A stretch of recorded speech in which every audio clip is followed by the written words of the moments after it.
To a follow-up now on an August fire at Kearney Trailers that quickly tore through their 74,000 square foot facility, causing about $2 million in losses and damages.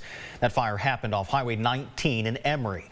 As KLTV7's April Peardon reports, over the past 6 months, crews have been working hard to rebuild a new facility, even in the face of setbacks.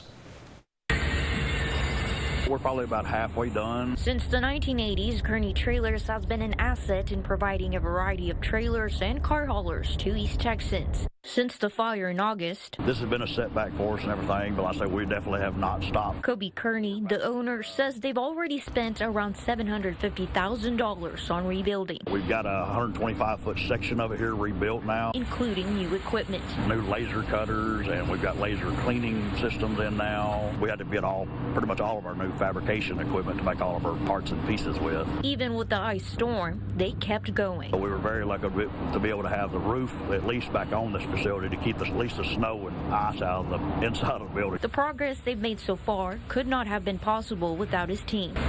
For Christina Clements, the finish-out supervisor, she recalls the moment of the fire like if it happened yesterday. It was pretty difficult to see it in the conditions it was in initially. It felt like my house was burning down. With about 50 crew members at hand, she says it could not have been possible without Kobe's leadership. Even a multi-million-dollar corporation probably would have looked at the damage and shut down.